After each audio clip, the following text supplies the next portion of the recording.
Hello, so here we are to talk about change. Change is probably one of the most used words these days, and understand change and how to address it from a personal, a community, and a business standpoint is the goal of this series brought to you by Dozen Stitches. I will do that by chatting to series of people that I know that I have the pleasure and honor to know that understand a lot about this.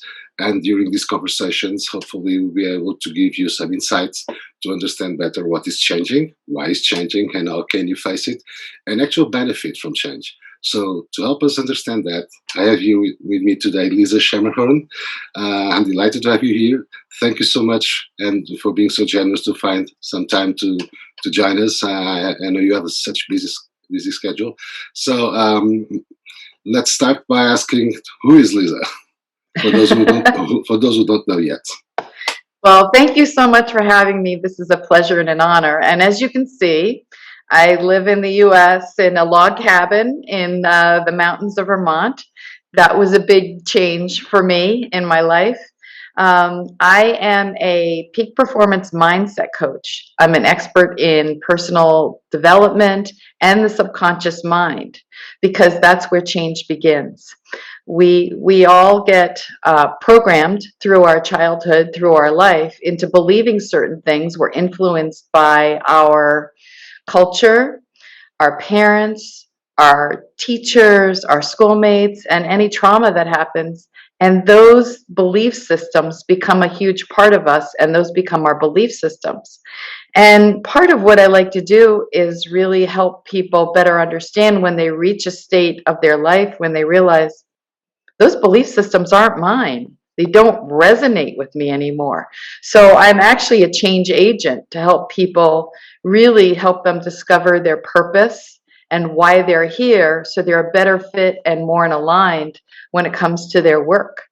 And it's a really amazing, profound gift to be able to do what I do. I just love it. Okay, thank you, Lisa. By the way, let me share with the audience that I'm always envy of those logs.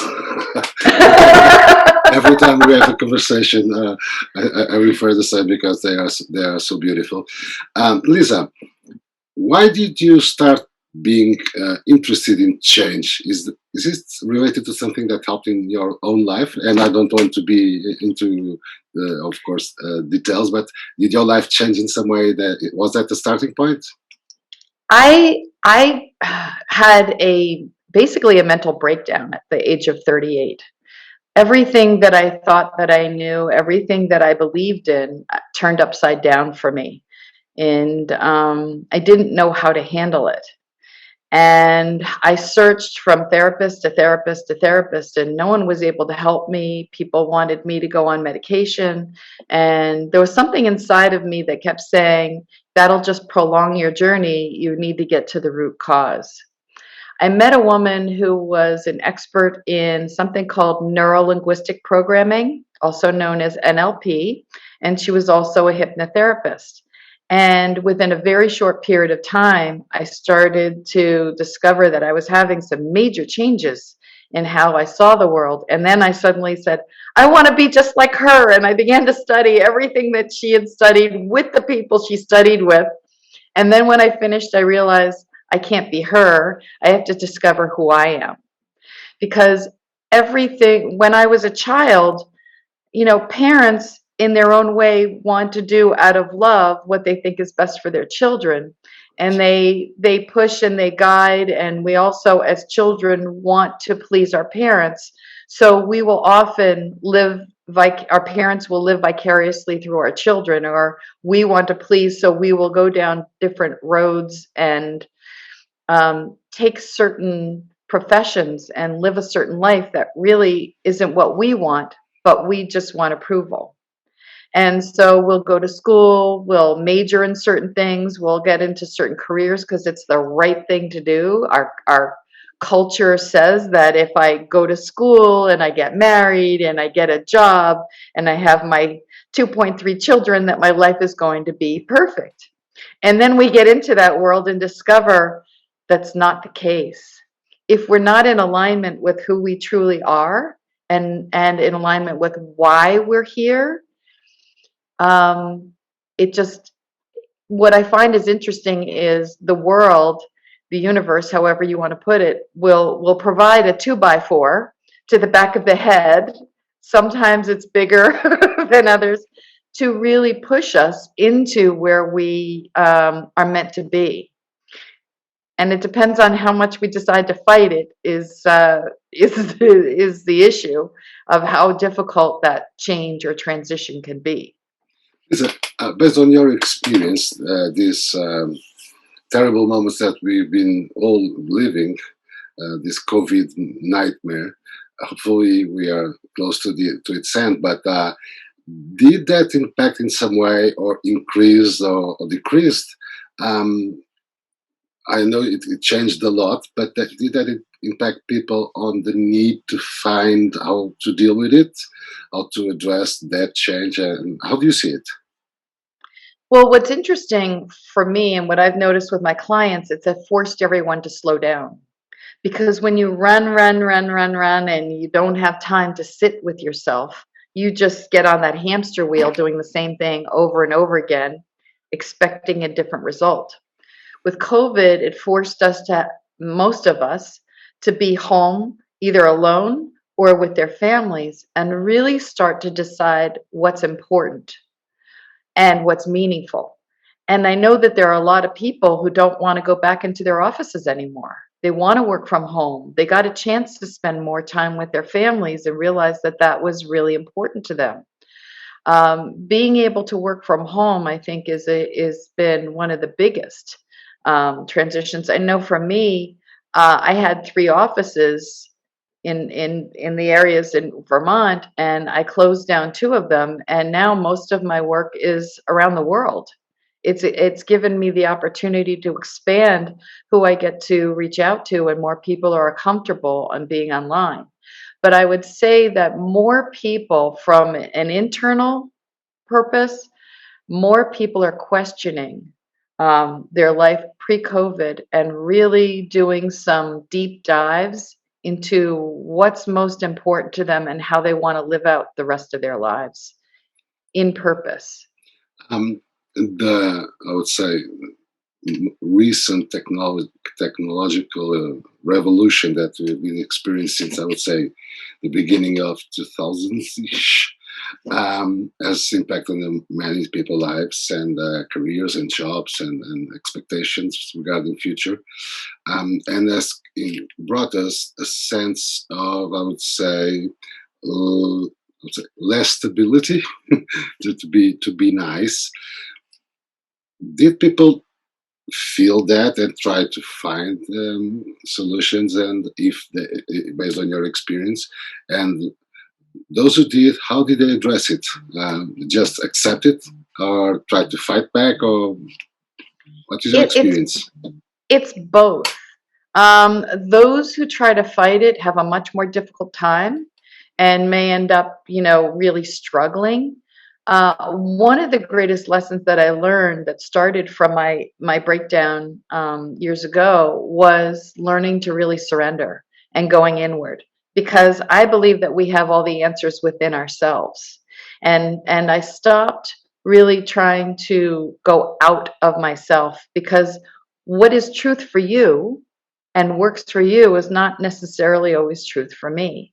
And so by going inward gave me the opportunity to see what was important to me. Now, what did it cost me?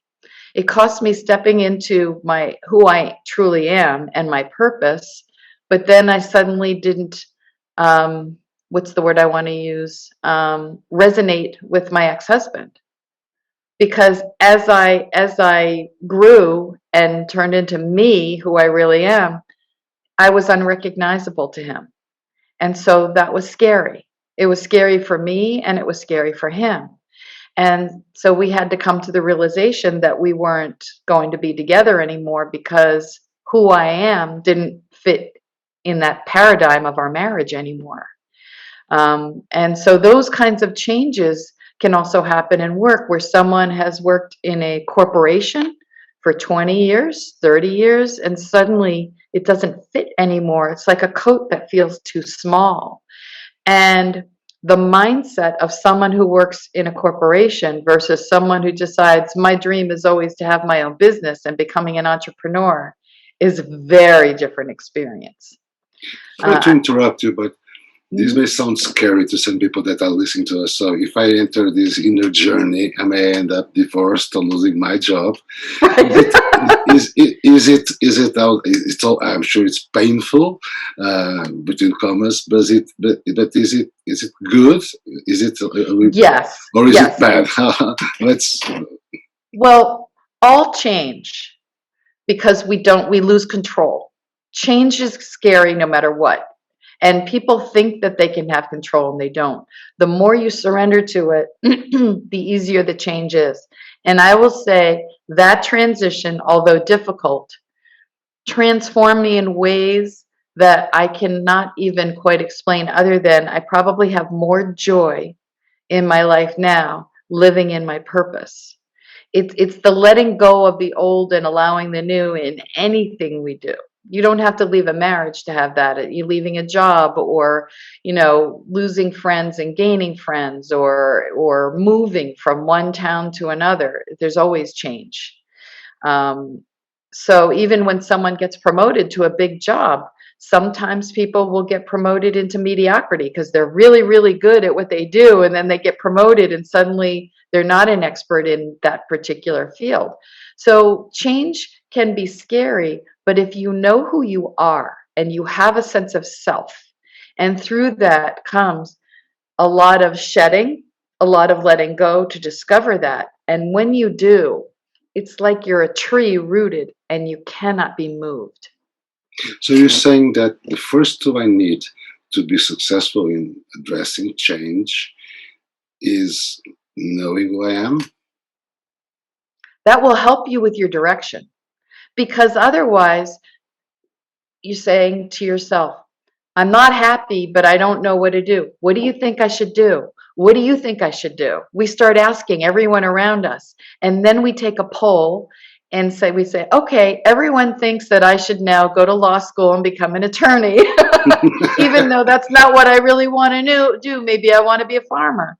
So oftentimes, and this is the hard part, when we listen to our inner wisdom, it's not a linear decision. It's a passionate decision, and it doesn't always make sense. And so it scares people, but when you listen to it, there is no compromise. It's like, I have no choice in this manner. I need to do it. And those who follow that dream and really stay with it, those are the visionaries.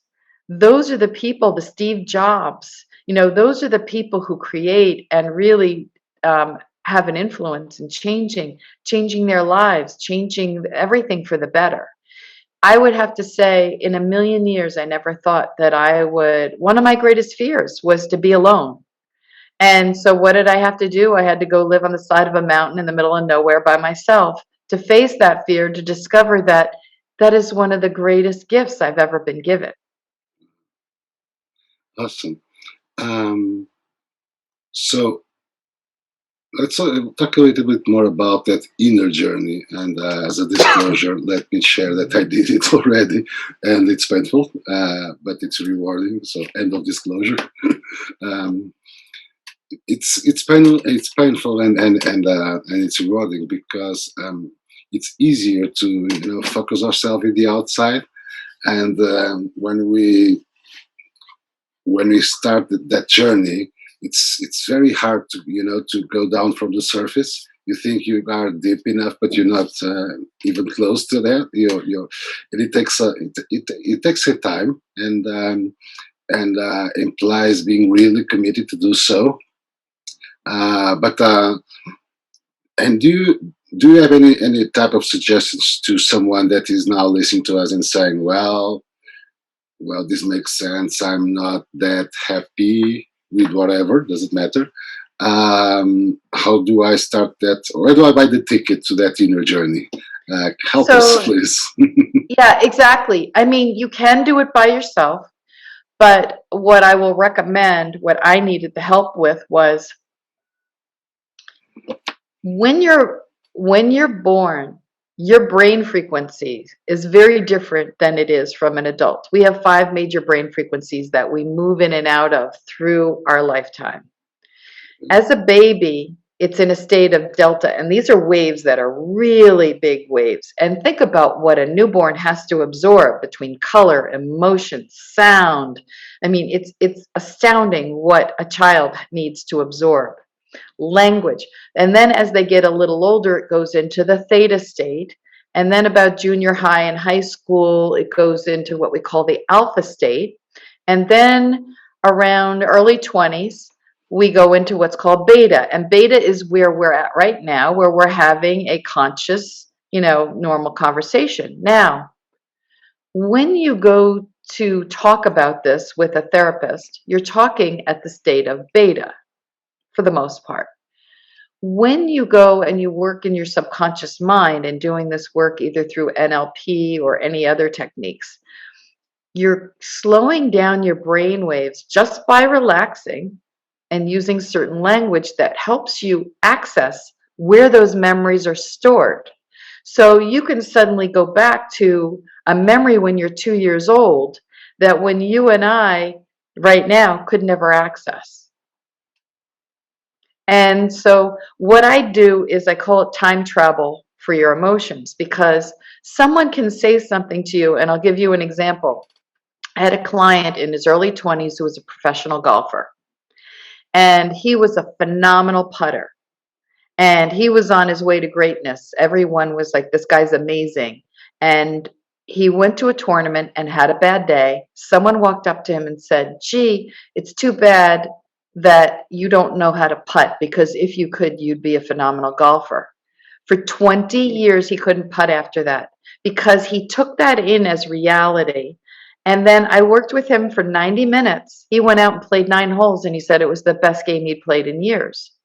But we hold on to those beliefs when someone says something like, you'll never amount to something, or you're not very smart. For example, for me, my mother had 3 children under the age of 5, and she wanted me out of the house, but my birthday was in November. In the United States, the cutoff date was September. So she sent me to school a year early to a private school so that she only had to deal with 2 at home. Now, what they didn't know was that I had undiscovered, undetected learning disabilities. So here I was with children who were a year older than me. They're already reading and they know their alphabet, and I can't do anything. So it began a cycle of going to summer school and having tutors through my entire time in education. I was a very average student. I struggled, and I grew up thinking that I was stupid Well, because I didn't know how to memorize information. I was transposing numbers and letters I couldn't read, and so I struggled.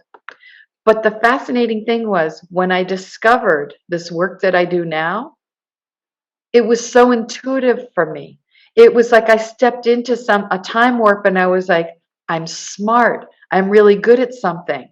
And I went on this journey that I was obsessed with learning. For the first time, everything was easy and effortlessly. And, for me, I was giving myself A's and A pluses everywhere I went because I couldn't get enough of learning, because I stepped into who I am.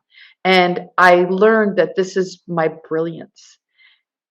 And so many people who go through their childhood and someone just says one thing, a parent can inadvertently say something joking around that can stunt someone.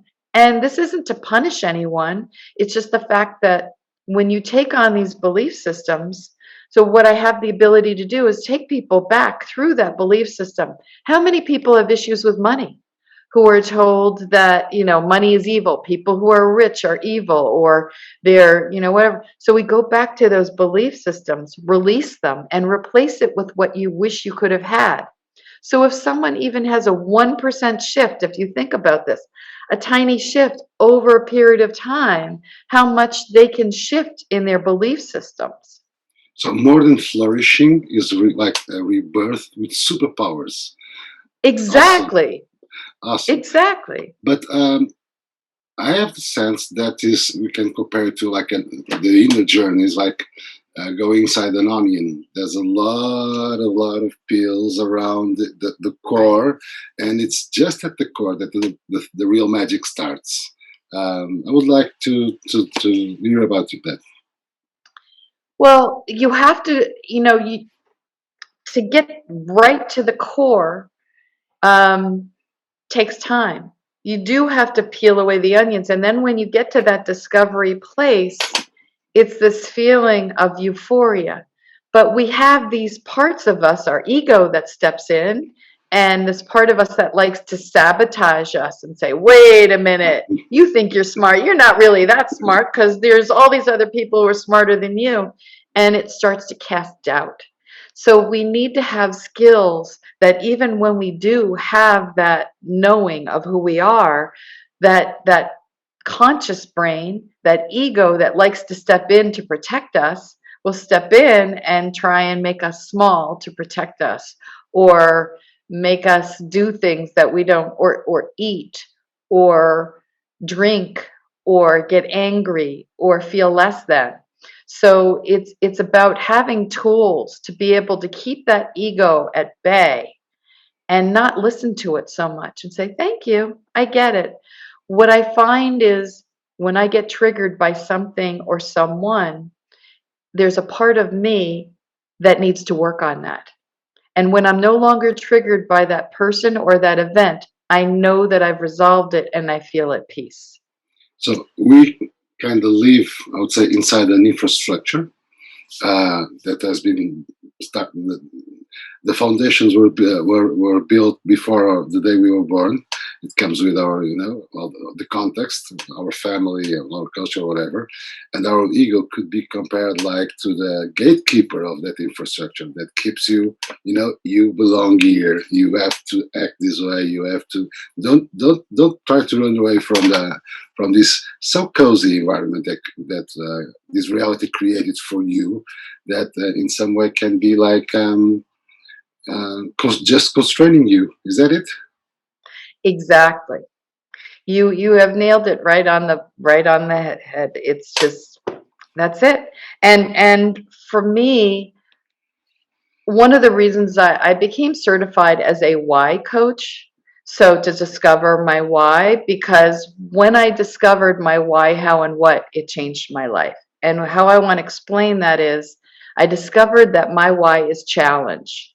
So I like to challenge, I question things. I also think outside the box. I don't do things like everyone else does. When you have that as your why and you're different, growing up, you can get bullied.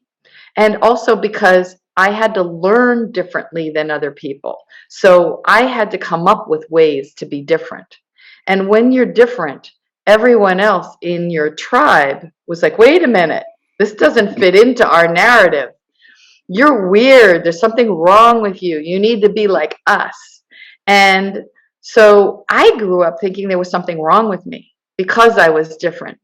But I always knew that when I was different, I felt truly in that beautiful place of euphoria because I wanted to be different. I didn't want to be like everyone else. When I discovered that was my why, I owned it. And then I was like, yes, I help people think outside the box. That's what I do. And so when you own that and someone else says you're different, and now I can say, yes, isn't that wonderful? Just out of curiosity, what is your how and your what, if you don't mind sharing with us? Because Right. for those who don't know, this comes from Simon Sinek's theory of why, which I'm a great fan, and but Lisa is a certified trainer on that, so I won't even take the risk. But so Yeah. I'm sure she could, if we had more time, she could explain a lot more about that. But just for curiosity, out of my curiosity, what is your what and your how? If you So don't mind, if you my don't mind. why, yeah, of course. My why is challenging the status quo. How I do that is I help people find a better way. And what I bring is the ability to make sense out of complicated situations and problems. So everything to me is a problem, and I'm a detective. And so I find these puzzles and I put the puzzles together, but I do them differently.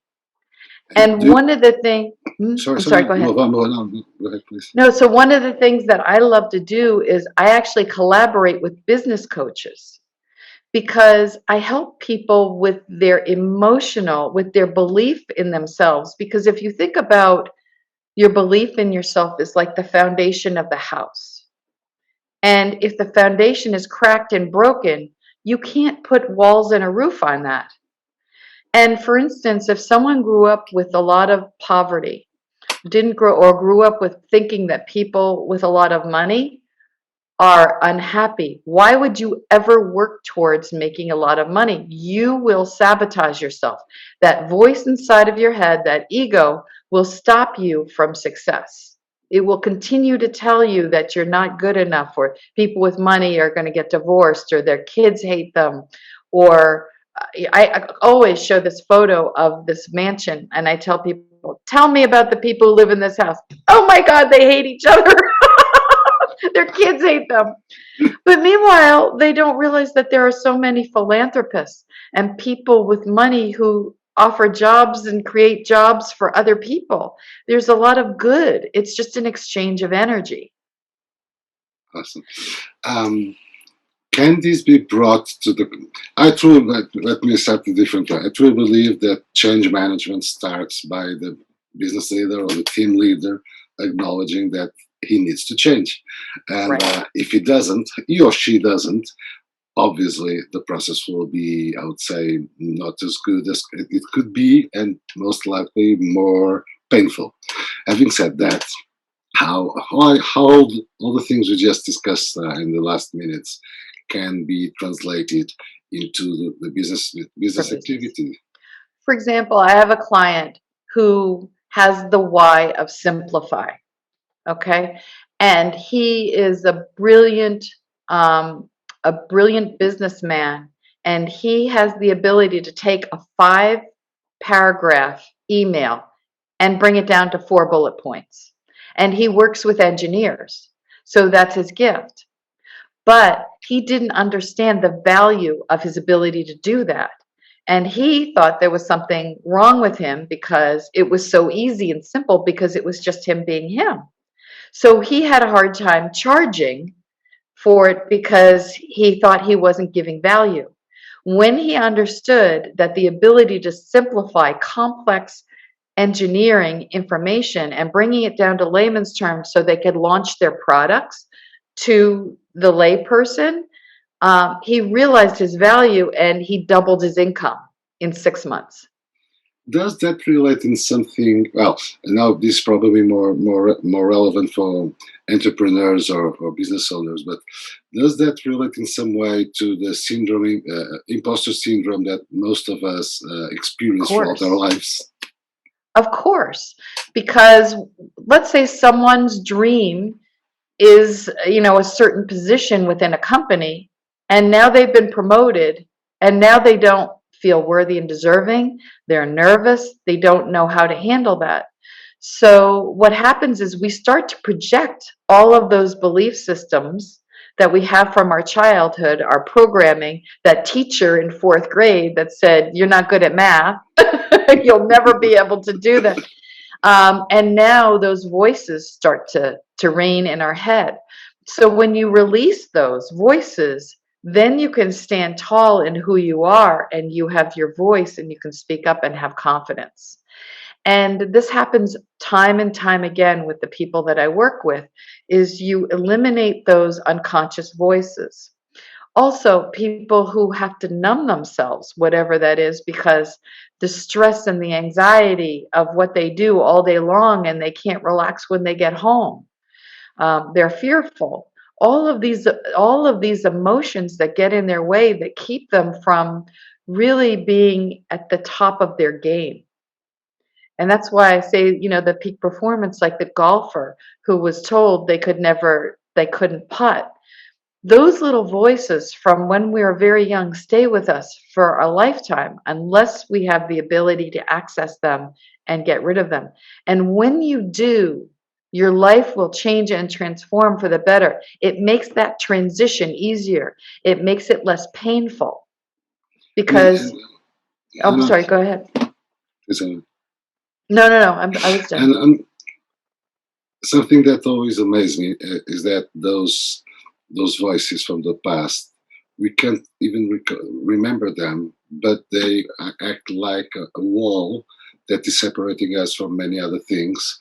We don't even see the wall; we just sense the sense of being constrained, and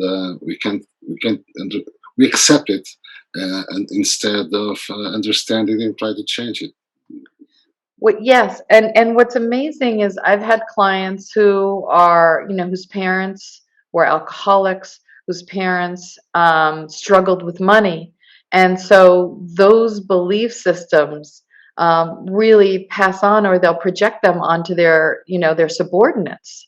So someone will act in a certain way or have certain belief systems that mirror a trauma that they had in their childhood, and then they find themselves getting triggered by an employee that hasn't done anything. They're just being them. So there's so many ways that our childhood and belief systems and traumas can come out in the workplace. And one of the hardest thing, I used to work in the garment center in New York City, and I was so amazed at how we could spend anywhere from 8, 10, sometimes 12 hours of our day at work, and we can have bosses and coworkers who are miserable. And I thought to myself, we can make people's lives better, not only by the products that we're manufacturing, but within each other, the community of the people who we work with. And why do we need to create unhappy, situations in work when we can bring out the best in people? Awesome. Um, a lot of companies are probably now in a position all across the world that their businesses were so damaged by what happened, or uh, because I've seen a lot of changes in behavior, especially in consumers. And I'm not sure most of them will disappear. I'm sure some changes are permanent or kind of permanent. For example, I do not. I think that work will be more and more hybrid, uh, because, as you said on the beginning, remote work has some benefits also, and people now will fight for them. But some people, some business leaders, business owners will be now considering changing something in the company or changing actually the business or whatever. How all this process that we have been discussing can be useful for someone that is saying, well, my business is, it makes no longer sense in the ways it was prior to COVID, and I need to make changes. How can I use all you just been sharing with us Right. to actually start the journey? When you run a company and you see change on the horizon and you feel that deep, great responsibility for all of your employees, you have salaries to cover, you have all of these things, and how am I going to make the right decision? So, what happens is your emotion, fear above all, false evidence appearing real. So, fear comes in, and Awesome. let's say we False have evidence appearing evidence real. appearing real. I'm going to quote Yes, you. yes, Thank you. that's fear. Think about if 80%, 60 to 80% of your energy goes into being afraid, how much energy is left to looking at the data, looking at everything that's out there so you can see clearly the direction of where to go? It's like a sailor looking at the wind. But if you suddenly go into fear, oh, I see a big rainstorm on its way, and you're focused on that and not looking at what's in front of you right now. And so the key is to get the emotion out and to be in a neutral place so that you can look at the data and make the best decision that you can.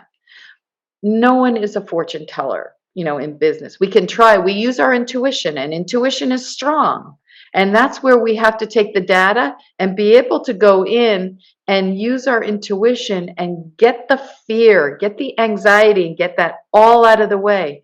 It's amazing how clear you can be when you take those emotions out. And it's a very simple technique that I teach. It's just a couple of lines, and it's life changing. For me, I had the need to worry, and I worried about everything. And I worried in my business, I worried about my family. And when I learned this technique, it took me 2 hours, and I got Whoa. rid of the need to worry. Because finally, my mentor said to me, Lisa, you're a relatively intelligent person, aren't you? And I said, I think so. He said, when something happens, don't you think you'll be able to figure it out? And I said, yes. And that finally gave me the ability to let go.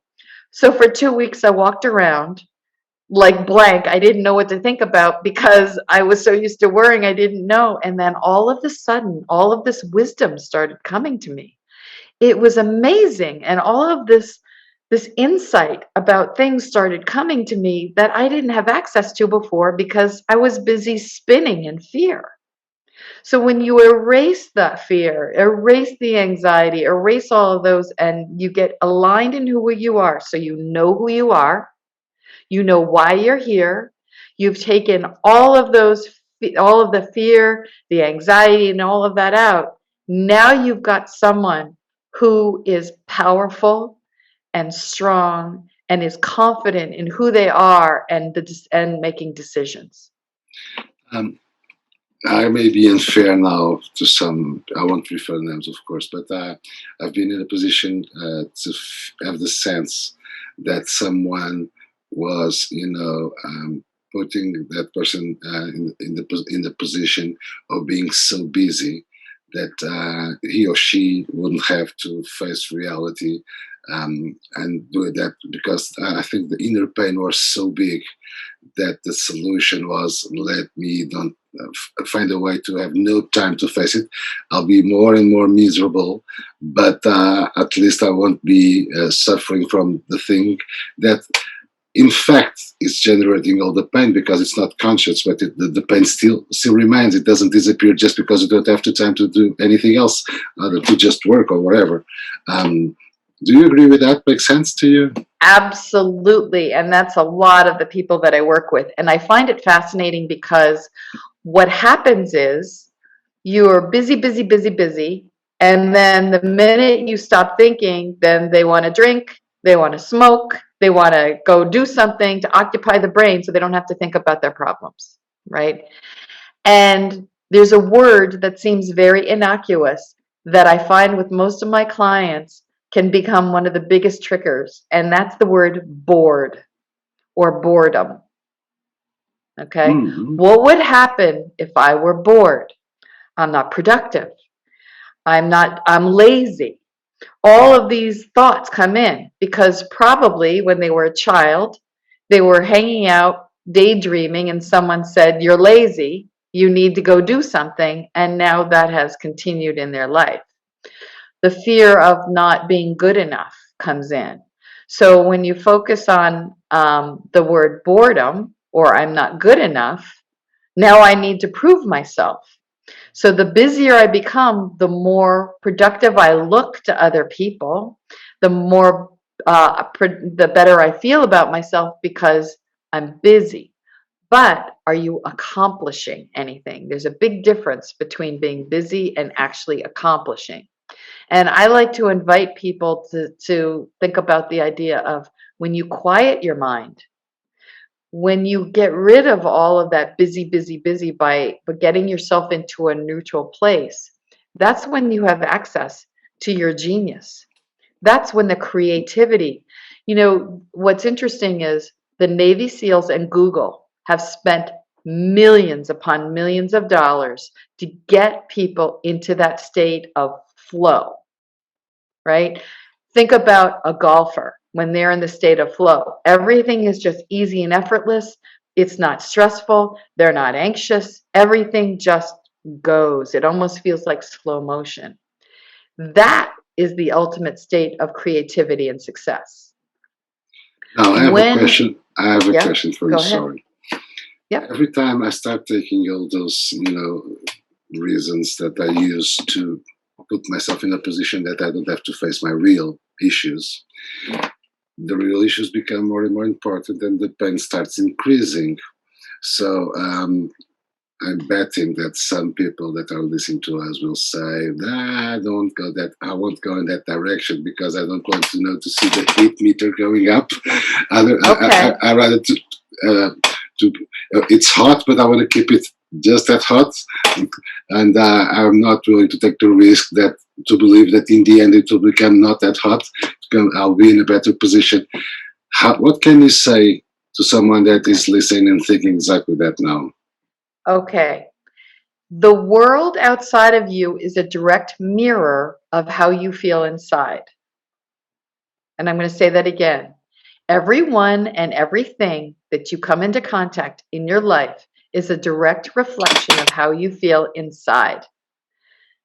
For instance, when you go, whatever you focus on, that's what you create. So if you're creating and you believe that I have to keep busy so I don't have to think about, because otherwise, if I stop, I'm going to have this thing happen to me, then that's what you will attract in your life. For instance, I buy a red Volkswagen Beetle and I never see them on the road anymore and I want something different because I'm a challenge. As soon as I buy it, I see hundreds of red Volkswagen Beetles everywhere because there's a part of the brain called the reticular activating system that helps you find what you're looking for. It happened So with the first whatever, pregnancy, right? It occurred to me when my wife was pregnant for the first time. Suddenly, I saw a lot of babies and pregnant women all around me. yeah, and you never noticed it before because it's getting your brain ready. It's attracting those things to you, what you're focusing on. So if you focus on anxiety, you will attract things what will make you anxious. If you have an issue around trust, you're going to attract people that you can't trust, or you're going to set yourself up or the other person up so that they're going to do something and say, see, I told you I can't trust people. When you eliminate those old beliefs, you don't get triggered by that anymore. And then you can step into who you are and what you truly desire, because you always want to focus on what you want, not what you don't want. And when you keep focusing on what you don't want, that's what keeps appearing in your life. And I use golf as a metaphor because I work with a lot of golfers. I actually helped a golfer win Golfer of the Year because Awesome. you want to focus on what you want. How many times when you get to golf and you start to say, I don't want it to go into the woods, and where does it go? Because the subconscious mind doesn't know negatives. It doesn't know the difference between a positive and a negative statement. That's why when you watch a movie or you have a nightmare, the brain thinks it's real. So it doesn't, if I said to you, don't think about the pink elephant, what happens? First thing that happens in your mind. Start, start thinking about it. There's there's the pink elephant. So when you say, I don't want to get fired, or I don't want to lose, whatever it is, or I don't want this, I don't want that, that's what happens. So you always want to switch your mindset to the positive. What is it you want to attract? What is it you want? And if that old belief system or those, emotions that are coming up that are getting in your way, this is what I do is I help give you tools so that you eliminate that, so you focus on the task at hand and you can create that. So stop sabotaging yourself, and you'll see that using the same metaphor, the increase of it that you expect it's not real. It will help. It'll occur the opposite, right? Right. So I That's think it was exactly Mark. it. And Sorry. Please go on. Please go yeah. on. No, please. No, and what's amazing that happens is it's the 6-year-old that has arrested development, is that part of us that is the one that's making major decisions in our lives. And you can see when you see people who are very successful suddenly throw temper tantrums, and you look at where did that come from? And you're realizing that their 6-year-old is throwing a temper tantrum because they're not dealing with something that's unresolved. I think it was Marcus Aurelius, the Roman emperor, that said that your life is what you think about, is your thoughts. It's not an exact quotation, but something like that. So what happens in your life is a direct response of what you think about it. And can we put ourselves in the state of joy, state of wow, change is great, wow, change is wonderful, wow, I have the opportunity to move on and so on? Or is that like a drug? It lasts a moment and then disappears and comes back reality. Well, we're human beings, right? And so if I help someone get rid of the need to worry, does that mean I'll never worry again? No. It just means it's not going to be the predominant thing that happens in my life. So one of the things that's really interesting about what I do, and this is interesting, you can actually create future memories. Awesome. So what I mean by that is, so you release your past memories of, you can't change what happened, but you can change the way you feel about it. So you release the old emotions, replace them with what you wish you could have had instead. Then you project into the future what you want and what you want that to look like. Now you anchor that and it becomes a future memory. So you have something to access all the time. It's like people put together vision boards and things like that. And you're like, now I have a goal. Now I have a mission. Now I have something to work towards, but it's anchored within you. Listen to you seems like we are like clay, and it's easy to use new molds in ourselves. Is it that easy, or is it just for some special type of people? We're all special. Oh, what an answer! We are all special and we are all clay. And it depends upon, some people come into this world knowing who they are and have very strong sense of self. And those kids are really hard to raise and amazing adults. Then we have other children that come into the world that have very little sense of self and get molded by other, experience in their lives and take on more. So everyone has degrees. It depends on the individual. And then it's a matter of, some people go through life saying, I don't want to get rid of all those belief systems because I don't know who I am without it, and that seems too scary. And that's their choice. For me, that was never an option. And one of my mantras is, whatever I'm afraid of, I need to face. And I talk about the story a lot. 6 years ago, I was afraid to leave a marriage that I was very unhappy in. I was also afraid of fire.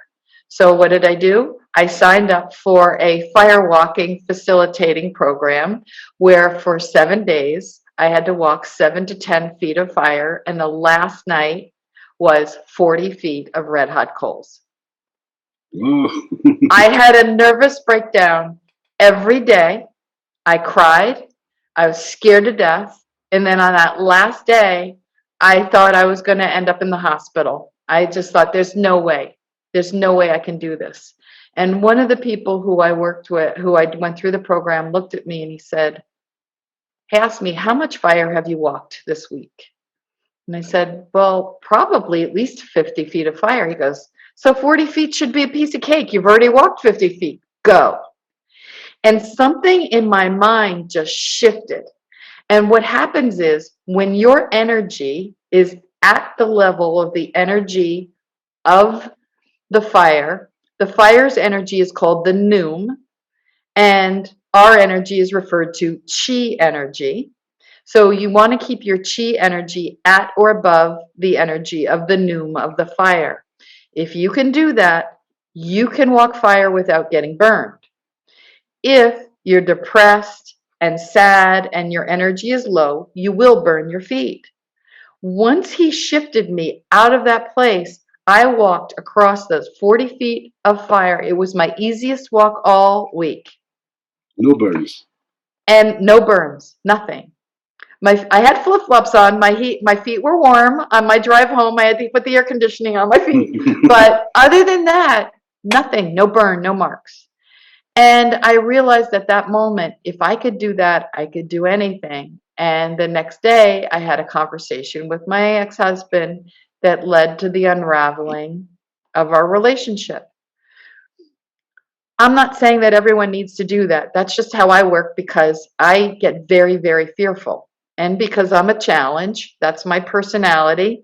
I need to hit myself over the head with a 2x4 myself to get things done.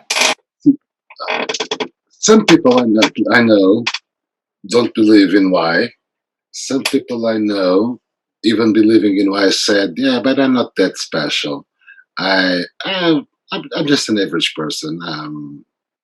I'm like so many others on the planet." So yes, I believe that works, but just for Illuminatis and part of a tribe that I don't belong to.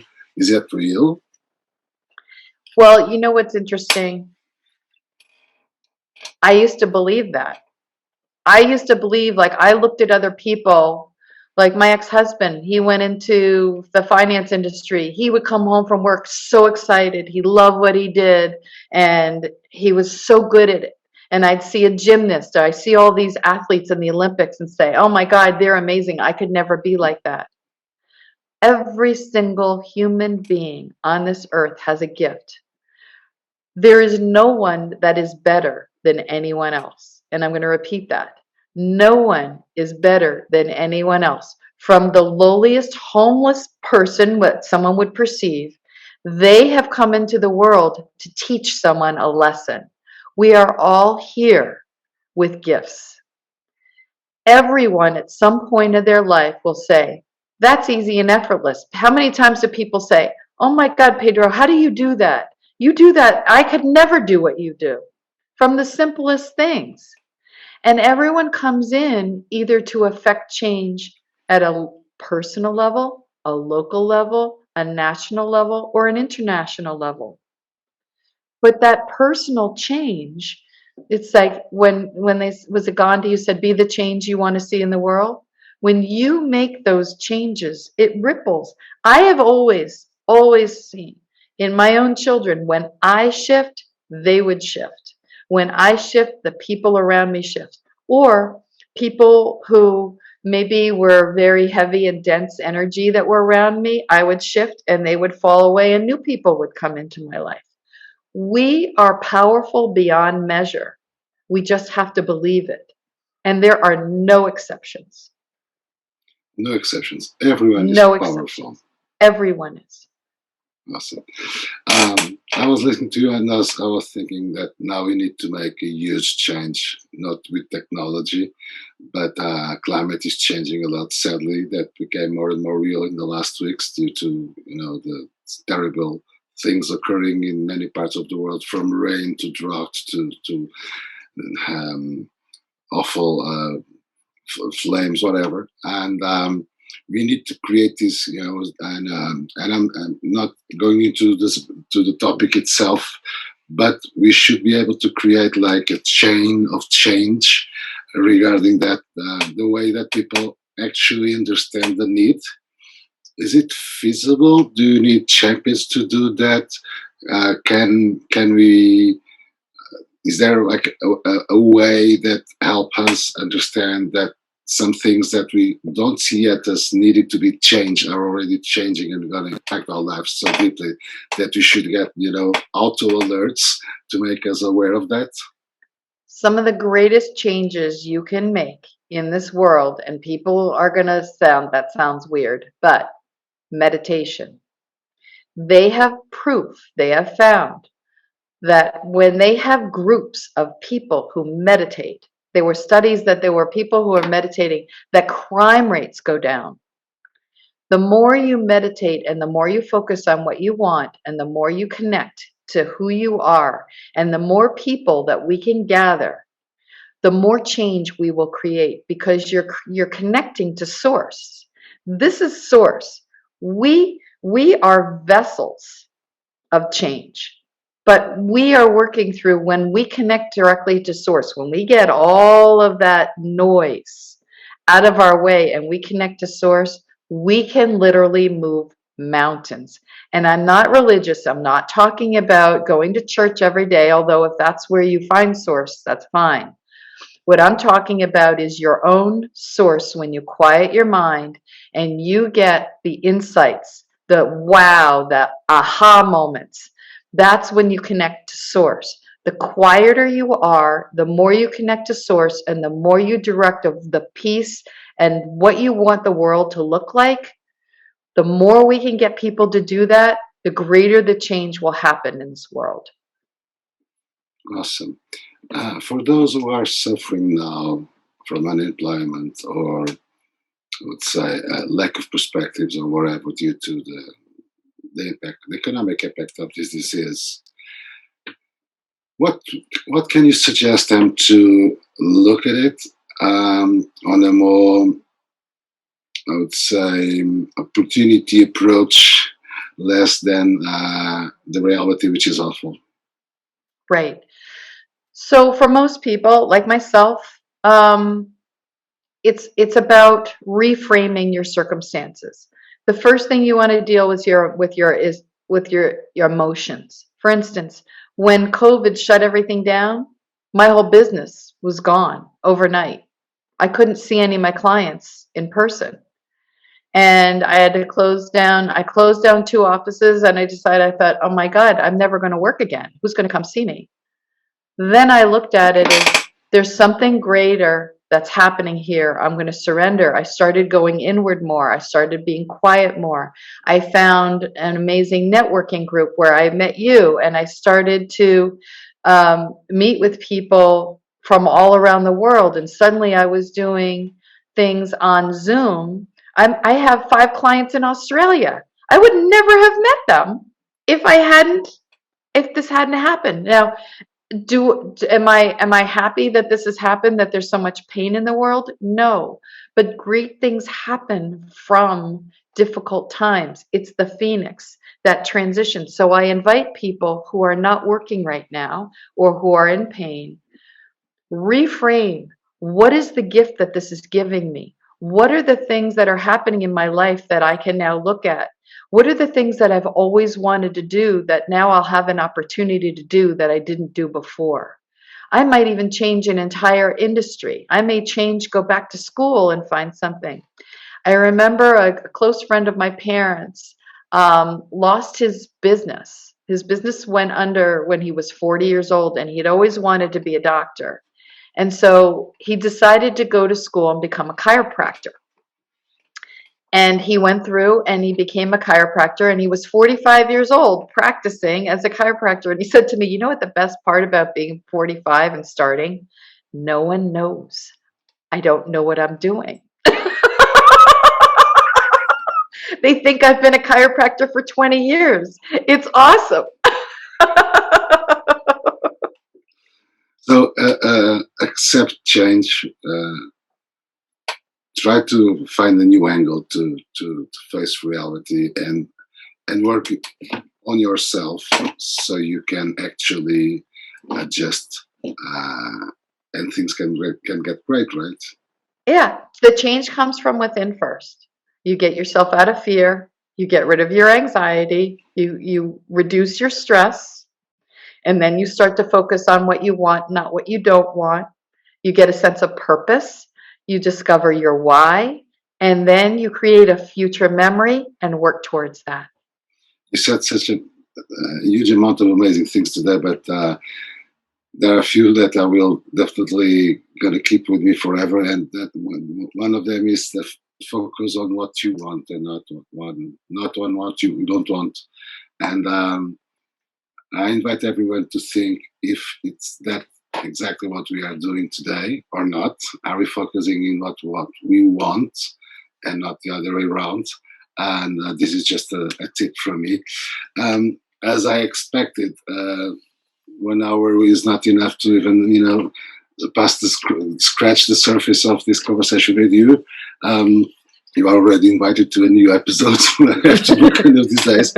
But before leaving, I would ask I would ask you to give a very share a tip, share a secret, share whatever you think it's useful. So I'm feeling right now I'm overwhelmed with change. The world is, there's computers and technology and digital and climate change and disease and unemployment. So I'm that person. Let's say that I'm that character representing that person. I'm overwhelmed by change. How can you help me look into the future with a brighter perspective? Okay. Focus on what you have control of. The rest of it, you need to let go of. What do you have control of right now and focus on that? Go out, get into nature, walk, go to water, go swim, go hug a tree, whatever you need, walk barefoot, get yourself grounded. And then what is it that I can do right now? What can I do today to make a change? It's baby steps. When you think about the whole world, it can get very overwhelming. It's been raining here in Vermont for 3 weeks straight. We get a little bit of sun and it rains. Am I frustrated? Yes. But what can I do about it? So what have I done? I try and do things and find things to do with friends that don't require being out in the sunshine in the middle of the summer because our sun is only 2 months long living in the mountains. Had to let go of that. What do I have control of today? And the more you focus on that, baby steps, and you won't feel so overwhelmed. So focus in the things that you can actually impact, and everything else will go to its place, whichever. Exactly. Exactly. Awesome. Lisa, thank you so much for sharing your personal wisdom with us today, and especially for being so generous to find a slot in your busy schedule to share it with us.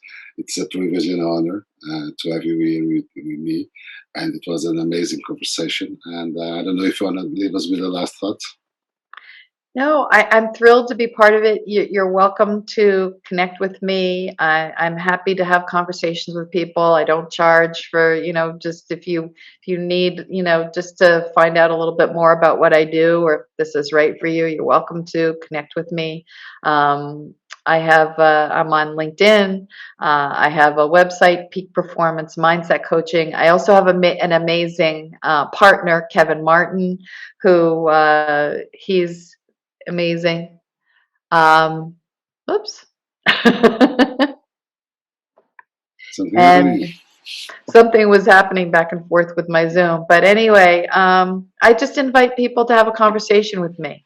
Any questions they have, they're welcome to reach out, and I'm happy to answer. Awesome. Thank you. I'm going to share Lisa's LinkedIn at the post with this video. And if you want a personal suggestion, reach Lisa, and you'll see how amazing she is. And she's exactly as we saw it today during this hour. She's exactly like this. She's an amazing person with such a big heart, and it's an honor and a pleasure to have the opportunity to invite you to this program and to share what you just shared with us all. So everyone, hope you liked and enjoyed it and benefit from it. For me, it's as usual, it's a pleasure and an honor and the opportunity to learn so much, which I did today.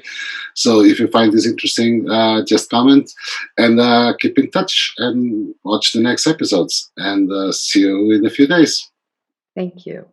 Thank you.